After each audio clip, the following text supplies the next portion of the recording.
A man who is riddled with guilt confesses in an SMS message to his next-door neighbor. Dear neighbor, I'm sorry. I've been riddled with guilt, and I have to confess. I have been helping myself to your wife for some time now. It's been so good I have not been able to stop myself. Sometimes it's just a quickie, but at other times it can last an hour or two or even till midnight. I know it's no excuse, but I just don't get it as good at home. I can't live with the guilt any longer. I hope you'll accept my sincerest apology. It won't happen ever again. Feeling outraged and betrayed, the neighbor smashes his phone on the wall, glares at his wife, and starts smashing everything they own, the TV, the china, the glasses. He is on a rampage. A few minutes later the man sent another SMS message. Ducking autocorrect. I meant to say Wi-Fi. Einstein needs to travel, so he takes the plane. In the seat next to him a man looking bored is staring at the clouds. To entertain himself and make a bit of money he makes a deal with the man. Einstein says with confidence, for every riddle you tell me that I can't answer I will give you $500. But if you can't answer mine you will have to give me $50. The man accepts the deal and asks to start first. Einstein accepts. The man says, what has 5 legs in the morning, 6 in the afternoon and 9 in the evening, walks on water and flies in the dirt? Einstein thinks and thinks and thinks, but he can't find an answer, so he just gives the man $500. He then asks, so what is the answer to your riddle? The other man gives Einstein $50. So Joe, the bartender, tells his regular customer Fred, I've got a new riddle for you. Fred says, gee, I don't know, Joe, I'm not good at riddles. Joe says, this is an easy one, here goes. My mother had a child. It's not my brother, it's not my sister. Who is it? Fred says, I don't know. I'm an only child. That's a tough one. Not your brother or sister? I give up. Joe says, not my brother and not my sister. It's me. See, simple. Fred says, right. I got it. I'm gonna tell my wife this one. Fred goes home and says, hey, honey. I've got a riddle for you. I just heard it from Joe at the bar. His wife says, fire away, I'm ready. So Fred says, my mother had a baby. It's not my brother, and it's not my sister. Who is it? His wife says, knowing your mom, it's probably your cousin Ernie. I found a note on my doorstep today. Opening it, I was excited to see a riddle. It read, what dog has legs, but cannot run? A tail, it cannot wag. A mouth, but cannot bark. A nose, but cannot smell? I love riddles. Before reading the answer, I sat down with my wife and we spent a while pondering the possible answers. Eventually, curiosity overcame us. We turned over the note to see the answer. It read, your dog. I'm really sorry. I ran it over. I hate riddles.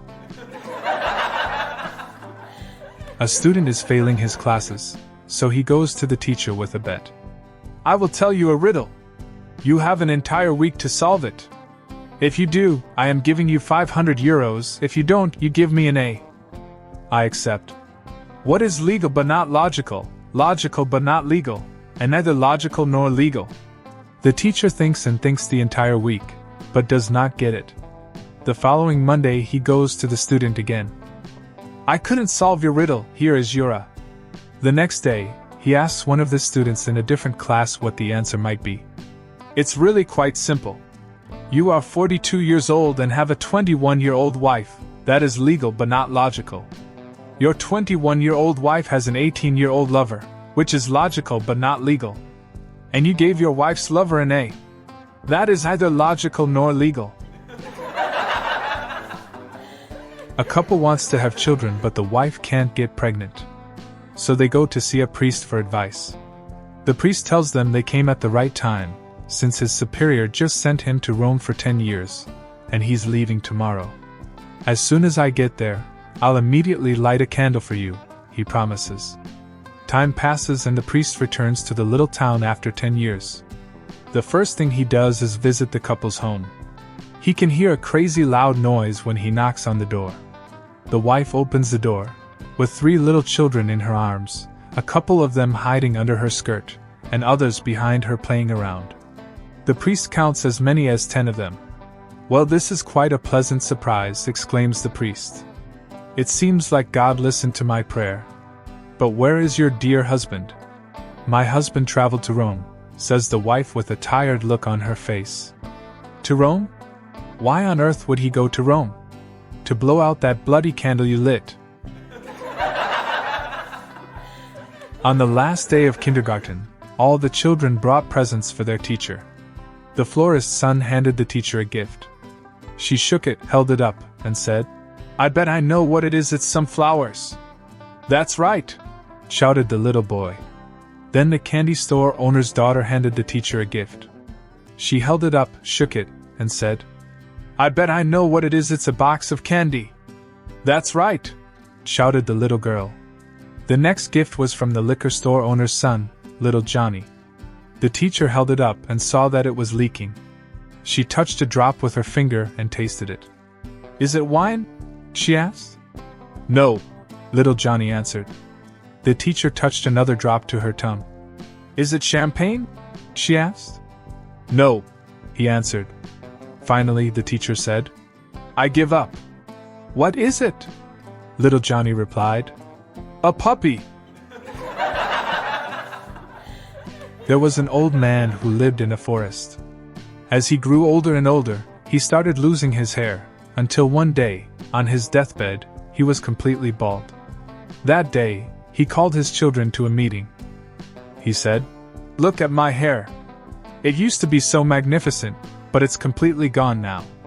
My hair can't be saved. But look outside at the forest.